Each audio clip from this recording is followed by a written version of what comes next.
नमस्कार विद्यार्थी मित्रों, कक्षा 7 विषय हिंदी, इकाई नंबर 3 सच्चा हीरा। इस कहानी के आगे हम चर्चा कर चुके हैं। जहाँ से बाकी हैं वहाँ से आज हम आगे बढ़ाते हैं।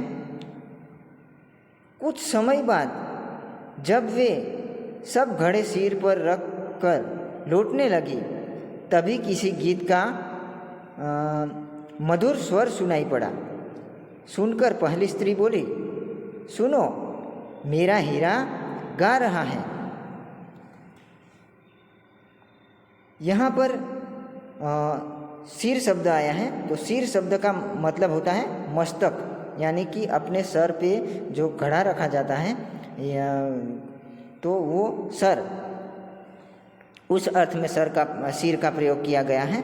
और मधुर यानी कि मीठा, स्वर यानी कि अपने मुंह से हमने जो बोलते हैं वो स्वर, उसे स्वर कहा जाता है ध्वनि को। तो सुनकर पहली स्त्री बोली, सुनो, मेरा हीरा गा रहा है। हीरा यानी कि विशिष्ट, श्रेष्ठ के अर्थ में हीरा का प्रयोग किया गया है। हीरा नामक एक जो बहुत कीमती मूल्यवान पत्थर होता है उसे भी हीरा कहा जाता है। लेकिन इस कहानी के अर्थ में यहाँ पर विशिष्ट व्यक्ति, श्रेष्ठ व्यक्ति के अर्थ में प्रयोग किया गया है हीरा का। तुम लोगों ने सुना उसका कंठ कितना मधुर है, यानी कि वो स्त्री कह रही है कि तुम लोगों ने सुना उसका कंठ कितना मधुर है, यानी कि उसने जो गीत गाया है वो स्वर कितना मधुर है, मीठा है।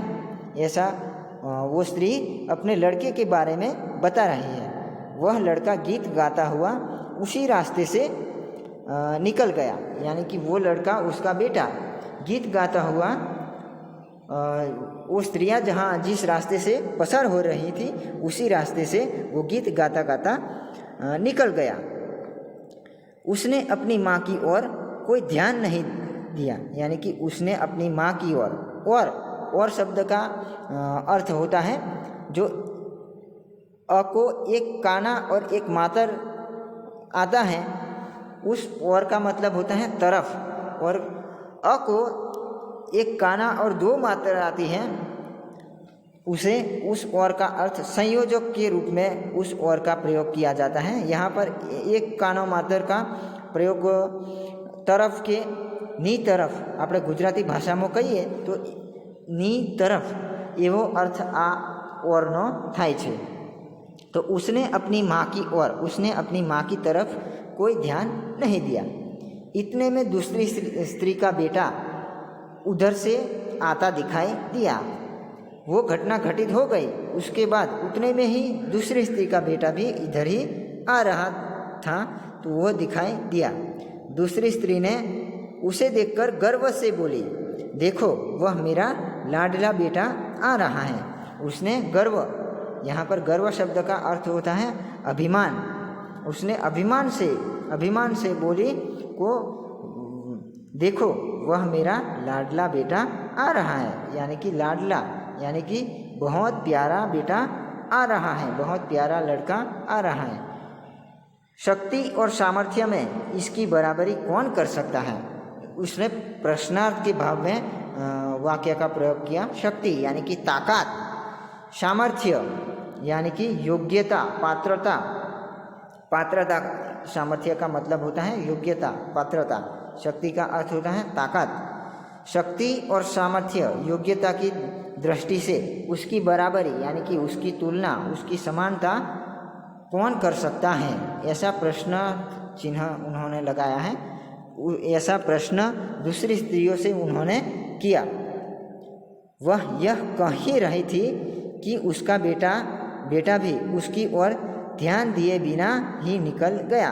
वो स्त्री अपने बेटे के बारे में उस स्त्रियों को बता ही रही थी कि उसका बेटा उसी रास्ते से यहाँ से निकल गया, उसकी माँ की ओर बिना ध्यान दिए निकल गया।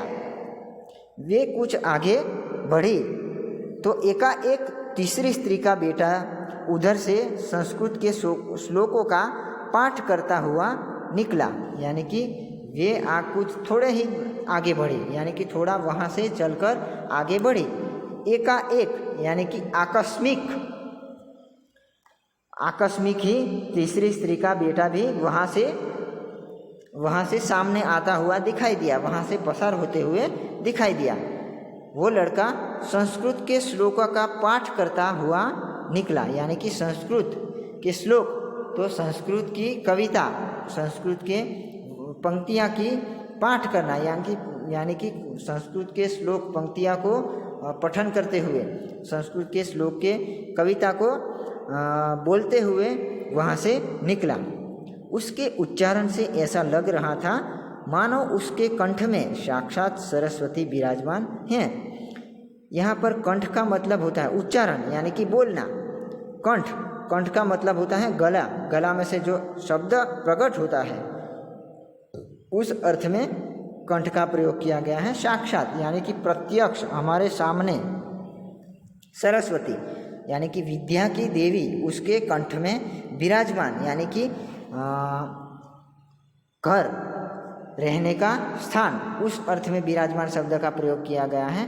तो इस वाक्य का मतलब ये होता है कि उसके कंठ में प्रत्यक्ष विद्या की देवी सरस्वती विराजमान है, यानी कि बैठी हुई हैं, ऐसा लग रहा है। तीसरी स्त्री ने गदगद स्वर में कहा, देखो यही है मेरी गोद का हीरा। तीसरी स्त्री ने गदगद यानी कि भावपूर्ण अर्थ में, यानी कि अत्यंत आनंदित होकर, गदगद स्वर में यानी कि अत्यंत आनंदित होकर उसने कहा कि देखो यही है मेरी गोद का हीरा। गोद यानी कि खोला, कूख, जो गुजराती भाषा में कहिए तो गोदनो अर्थ होता है खोड़ो। आ छे मारा खोड़ानो हीरो, यानी कि मारो हीरो यानी कि सर्वश्रेष्ठ मारो दीकरो। इसे कौन बृहस्पति का अवतार नहीं कहेगा, यानी कि इसे प्रश्नार्थ रूप में इस स्त्री ने प्रयोग किया गया है कि उसको कौन नहीं देवों का गुरु के रूप में, देवों के गुरु के अवतार रूप नहीं कहेगा, परंतु उसका बेटा भी माँ की ओर देखे बिना आगे बढ़ गया। यानी कि उसका बेटा भी, जो आगे दो स्त्रियों के बेटा जैसे पसार हो गया उसकी माँ की ओर बिना देखे, उसी की तरह ही तीसरी स्त्री का बेटा भी अपनी माँ की ओर बिना ध्यान दिए, यानी कि बिना देखे वो उस रास्ते से पसार हो गया।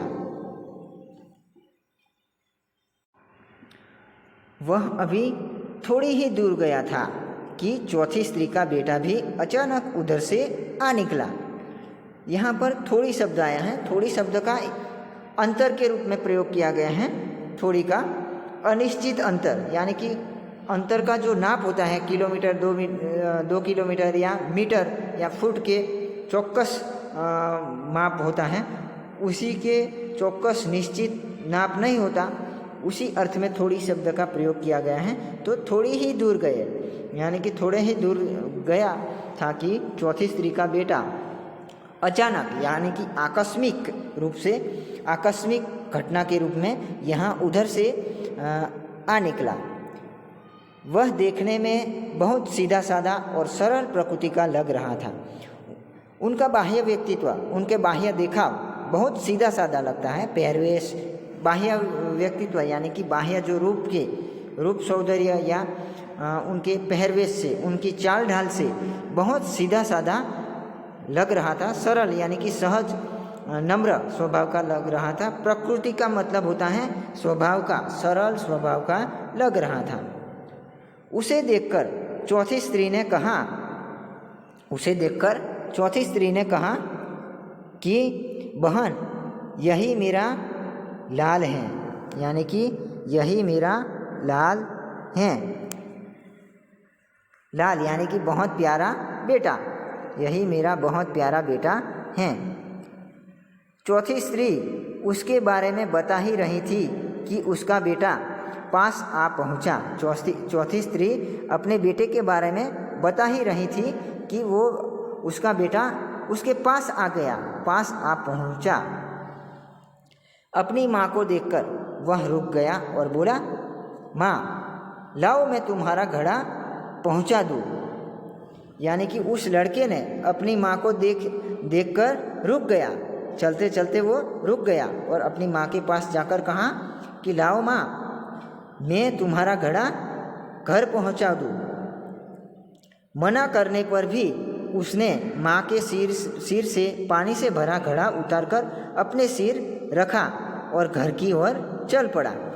अपनी माँ ने मना किया, फिर भी उसने उसकी माँ के सिर पर से पानी से भरा घड़ा उठा लिया और अपने सिर पर रख दिया और घर की ओर चल पड़ा। तीनों औरतें बड़े ही आश्चर्य से चौथी स्त्री के बेटे को देखती रहीं।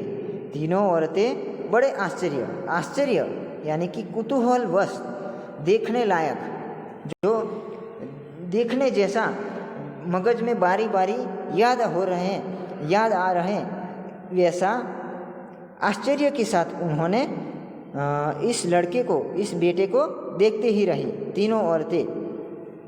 एक वृद्ध महिला जो बहुत देर से इन औरतों के पीछे चलती हुई इनकी बातें सुन रही थी, पास आकर बोली, देखती क्या हो, यही सच्चा हीरा है। यानी कि एक वृद्ध महिला, वृद्ध यानी कि बूढ़ी, यानी कि घरड़ी महिला, जो बहुत देर से यानी कि बहुत समय से इन औरतों यानी कि इन स्त्रियों के पीछे चलती थी। तो चलती हुई इनकी बातें सुन रही थी। इन औरतों के पीछे वो बूढ़ी औरत चल रही थी बहुत समय से। तो इन बातें सब सुन रही थी और इसके पास आकर बोली, देखती क्या हो, यानी कि इन तीन स्त्रियों को कहती हैं कि देखती क्या हो, यही सच्चा हीरा है। यहाँ पर सच्चा हीरा का मतलब होता है अच्छा इंसान।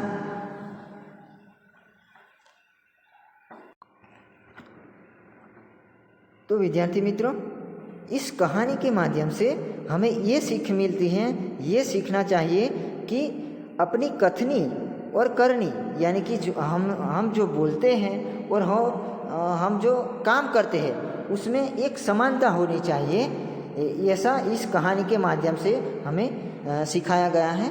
तो यहाँ पर एक साधु महाराज और एक स्त्री की जो कहानी है वो कहानी मुझे याद आ गई, तो उसे मैं ज़रूर यहाँ पर प्रस्तुत करना चाहता हूँ कि उसे आप थोड़े समझें। कि एक साधु महाराज था, वो गुड़ खाता था, यानी कि गुजराती भाषा में कहिए तो गोड़। उसे गुड़ खाने की आदत थी, हर रोज़ वो गुड़ खाता था। तो एक स्त्री है, उसका बेटा भी उसे गुड़ खाने की आदत थी। वो गुड़ के लिए जिद कर रहा था, यानी कि बार बार गुड़ खाना वो स्वास्थ्य के लिए अच्छा नहीं था। इसीलिए वो स्त्री उस बच्चे को गुड़ खाने की आदत को छुड़वाना चाहती थी और उसने साधु महाराज के पास ले जाकर वो गुड़ छुड़वाना चाहा। तो वो स्त्री साधु महाराज के पास जाती है, तो साधु महाराज के साथ नम्रतापूर्वक दो हाथ जोड़कर नमन पूर्वक उसने कहा कि साधु महाराज, ये मेरा बेटा है, वो गुड़ खाने की उन्हें आदत है, आप कृपा करें कि वो गुड़ खाने की आदत छोड़ दे। तो साधु महाराज वहाँ पर चिंतित हो जाता है, क्योंकि साधु महाराज को भी गुड़ खाने की आदत थी। तो उस साधु महाराज ने कहा कि बहन, तुम आज नहीं 2-3 दिन के बाद मेरे पास आना, तो मैं ज़रूर आपके बेटे को गुड़ खाने की आदत को छुड़वा दूंगा।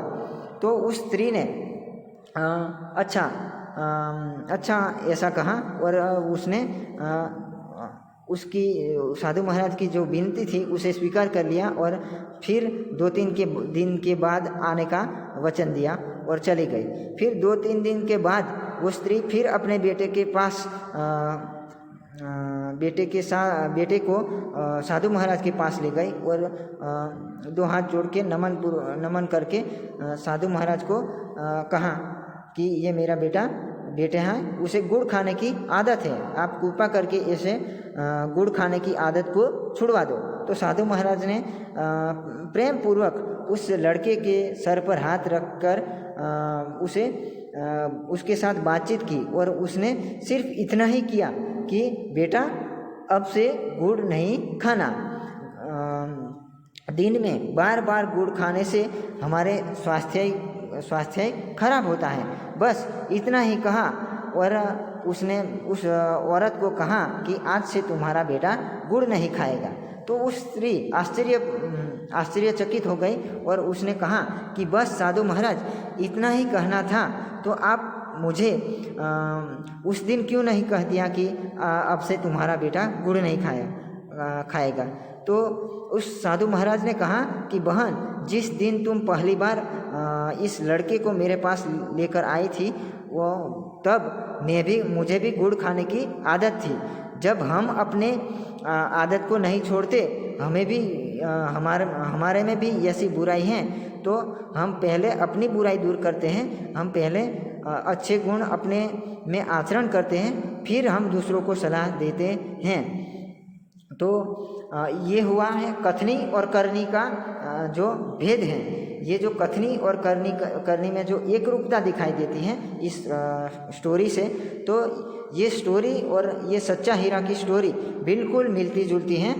तो विद्यार्थी मित्रों, हम जो बोलते हैं उसे हमारे में जो ज्ञान है, हमारे में जो व्यक्तित्व में जो गुण है, उसे हम पहले कर्म के रूप में उसे आचरण में उतारे तभी हमारा जीवन सार्थक होता है, तभी हम सच्चे हीरे बन सकते हैं, यानी कि अच्छे आदमी के रूप में बनते हैं। हम दूसरों की मुश्किल को समझ सकते हैं लेकिन उसे दूर करने का प्रयास नहीं करते, तब हम सच्चे हीरे नहीं बन सकते।